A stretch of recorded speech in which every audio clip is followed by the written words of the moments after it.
My girlfriend told me straight out that I should stop wasting money on my sick mother. She said my focus should be on her and the life we were supposed to be building together. At that moment, my mom was 6 months into a grueling battle with cancer, and the bills were stacking higher every week. Vanessa and I had planned a quiet night in at our apartment, but earlier that evening, the hospital had called me with a billing question. That turned into an hour-long call with the insurance company, the kind of thing that leaves you drained. When I finally hung up, frustrated and tense, Vanessa didn't ask how things were, or whether I was okay. She just stared at me, visibly annoyed, and dropped that bomb of a comment. I didn't shout. I didn't argue. I just stared at her, and something inside me froze over. I said nothing at all, but in my mind our 4-year relationship ended on that very couch. She seemed to take my silence as consent, or maybe surrender. She immediately shifted the subject to a Mexico trip she wanted to take, chatting like the matter was closed. I nodded along, but I wasn't really there anymore. I was already pulling back and sketching a plan in my head. To really grasp how much her words cut, you need to understand my family. My dad died 3 years ago from a sudden heart attack, leaving my mom, Carol, financially stable. Not wealthy, but comfortable enough. My sister Sarah and I were all she had, and after Dad's passing, we became even closer.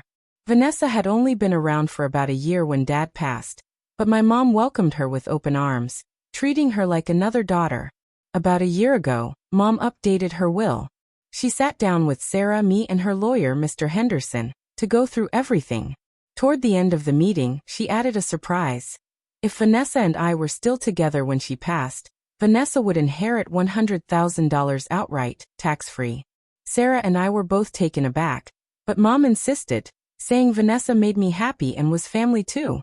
When I told Vanessa, she was overwhelmed, hugged my mom, cried, and called her second mother. Looking back now, I can't help but wonder if that was when Vanessa stopped seeing my mom as a person and started viewing her as a walking bank account. Once Mom got sick, everything changed. The doctors offered hope, but the treatment plan was aggressive and expensive, only partially covered by insurance. Out of pocket, it came to about $5,000 a month for medication and specialized care coordination. My mom could handle most of it, but I covered the rest without hesitation.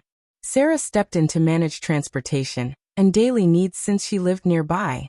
For the first month, Vanessa played the supportive girlfriend role. Hospital visits, flowers, kind words. But soon the visits stopped. She began grumbling about how much time I was spending with my mom. The comments about money started slipping out, first framed as concern. "Can you believe the cost of that medication? It's insane," she'd say. I thought she was just venting frustration at the system. Turns out, she was testing the waters.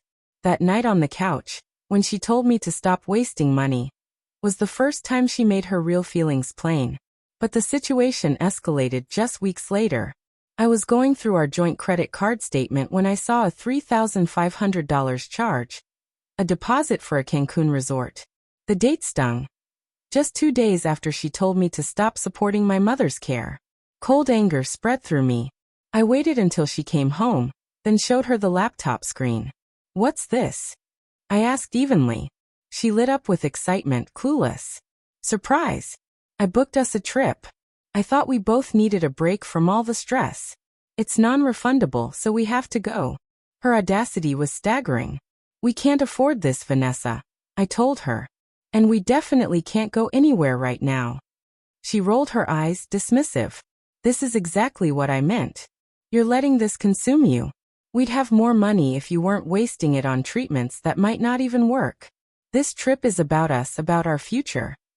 She had the nerve to frame it as a romantic gesture. I didn't yell. I simply shut the laptop. "I'm canceling the trip," I said. "And this card." She exploded, screaming that I was controlling and selfish. I ignored it, walked into the office, and made the calls. The deposit was lost, but the card was closed. I saved the statement as proof. Evidence of what she really cared about. On my next visit to Mom, Sarah was already there. Mom was having a relatively good day, sitting up, even looking a little brighter. She asked why Vanessa hadn't been by. I gave some excuse about her being busy with work. But Mom could read me. She knew something was wrong, though she didn't press. When I left, Sarah followed me out. Arms crossed, she asked, "What's going on with you and Vanessa?" I hesitated, but Sarah has never been one to sugarcoat things. I told her about Vanessa's comment and the Cancun fiasco. Sarah's expression hardened. "I knew it," she said. Then she told me something worse. Vanessa had called her the week before, asking probing questions about Mom's long-term care insurance and estate planning. She tried to pass it off as concern, but it had felt wrong to Sarah. My stomach dropped. Vanessa wasn't just selfish, she was calculating. She was sizing up the inheritance. Sarah and I agreed not to burden Mom with this, at least not yet. Vanessa didn't stop there. She turned to social media, posting cryptic quotes on Instagram about being unappreciated or fighting for people who wouldn't fight for you. Friends started reaching out, concerned. I brushed them off, saying we were under stress. Then came the call from her mother, Diane. Usually, she and I got along well, but this time her tone carried disapproval cloaked in concern. "Vanessa's just so worried about you, Mark," she said. "She feels like you're shutting her out." She told us about the argument over a vacation she tried to plan. "She just wants you to have a life outside all of this." By then the picture was clear. Vanessa wasn't worried about me, and she sure as hell wasn't worried about my mom. All she cared about was the money and the life she thought she deserved, at the expense of my mother's survival. Vanessa had clearly spun her version of the story, twisting the truth until she appeared to be the patient, devoted partner while casting me as cold and detached. I didn't challenge her narrative in front of Diane. Instead, I stayed composed and respectful. "Diane," I said evenly, "with all due respect, it's a complicated situation. It just wasn't the right time for a vacation." That moment confirmed what I had already begun to suspect. Vanessa wasn't just venting her frustrations. She was building a case, a version of events designed to cut me off from the people who mattered most. Proof arrived only a few days later. She was showering and her phone, which she now treated like a vault, buzzed on the nightstand. I didn't touch it, but when the screen lit up, I caught enough. A preview of a text from her best friend, Kayla. "Did you get him to talk about the POA yet? If he has it, you could just..." The rest was cut off, but the meaning couldn't have been clearer. Power of attorney. She was scheming to take control of my finances, and by extension my mother's. I pulled out my own phone and snapped a picture of her lock screen, hands trembling not with anger, but with an eerie calm. This was my second piece of evidence, time-stamped and irrefutable. I knew I couldn't keep my mom in the dark forever, though I wasn't ready to share everything. The next time I visited her in the hospital, she was stronger, brighter. The TV hummed on mute in the corner as we sat together. I told her only part of the truth. That Vanessa was struggling, that the stress had driven a wedge between us, that we'd been fighting over money. I left out the ugly details about wills and POA schemes. I didn't want to weigh her down. She listened quietly, her expression unreadable, then reached for my hand. "People show you who they are when life gets hard," she said softly. "Your father and I faced our share of storms, sickness, money troubles. That's when you find out who you can count on. It's not about fancy words or grand gestures. It's about the one who stays, who holds your hand, who doesn't complain when it's tough." She gave my hand a firm squeeze. "You have a good heart, Mark. Don't let anyone take advantage of it." She didn't need every detail. She already understood. And then over the next 2 months, something miraculous happened. The aggressive treatment, the one Vanessa had dismissed as a waste of money, began working. My mom's strength returned, little by little. Her doctors shifted from cautious optimism to outright hope. At the big follow-up scan, the words we had prayed for finally came: remission. The cancer was gone. We celebrated quietly at her house, just me, Mom, and Sarah. The joy was raw, emotional, overwhelming. Later, I called Vanessa to share the news. She put on her performance, acting thrilled, her voice dripping with fake excitement. "That's incredible," she gushed. "Now we can finally get back to normal. Oh, we should rebook that trip to celebrate." I told her simply, "We'll see," and ended the call. She thought she'd won, that the money pit had closed and her patience would pay off. The very next morning, Mom called me. Her voice was stronger than I'd heard in months. "Mark," she said firmly, I need to meet with Mr. Henderson. I want to make some changes to my estate plan. You and Sarah should be there. I knew instantly what she meant. The following week, we gathered at her lawyer's office. Sunlight streamed through the tall windows. Mom looked radiant, healthier than she had in a year, dressed sharply, her determination written all over her face.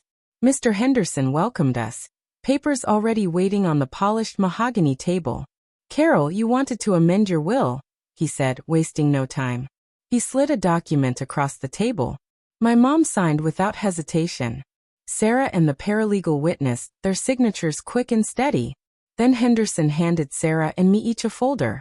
This is a certified copy of the executed codicil for your records, he explained. I opened mine. Just one page, brief but devastating. I hereby revoke in its entirety Article 4, Section B of my last will and testament, which provided a conditional bequest to Vanessa Miller. All other provisions shall remain in full force and effect. Mom met my eyes. She failed the test, she said with absolute clarity. This family is built on love and support, not opportunism. She was never family. Relief washed over me. It wasn't about the money. It was about truth. About my mother seeing Vanessa's real face and protecting us from her. That night, I returned home. My belongings were already moved into the spare room. When Vanessa arrived later, she carried a chilled bottle of champagne, a bright smile plastered on her face. To your mom's recovery, and to our future, she said, leaning in to kiss me. I turned away. We need to talk. She frowned, annoyed. What now? I thought we were past this. I said nothing at first, just slid the folder across the kitchen table. She opened it, eyes scanning the single paragraph. Her face shifted in waves, confusion, disbelief, then fury. The sweet mask shattered instantly. What is this? She hissed. You can't do this. This is my money. Your mother promised me. It's not your money, I said evenly. It never was. It was contingent on you being part of this family. You proved you aren't. She shoved back her chair, the legs screeching against the tile. This is your fault. You poisoned her against me. I said nothing, I replied calmly. You did this to yourself. You complained about the cost of her medicine. You wanted a vacation while she was in the hospital. You asked my sister about her estate. You tried to trick me into giving you power of attorney. You showed us exactly who you are. And when my mother recovered, she erased you. Her rage dissolved into frantic, ugly tears. Not grief, but panic, like a gambler watching her sure bet collapse. She begged, pleaded, spun excuses. She loved me, she loved Mom, she'd been stressed, she could make it right, she would apologize. Don't. I cut her off. She doesn't want to hear from you. Neither does Sarah. And neither do I. Pack your things. Be gone by the end of the week. The next few days were a storm of desperate texts, voicemails, emails, all hollow declarations of love and regret. But they meant nothing. By Friday she was gone. The apartment was quiet again. I spent the weekend scrubbing it clean, removing every trace of her. By Sunday evening, I sat on the couch, the same spot where it had all begun, savoring the silence. I called my mom just to hear her voice. She sounded lighter, happier. Our family was whole again. And for the first time in a long time, so was I.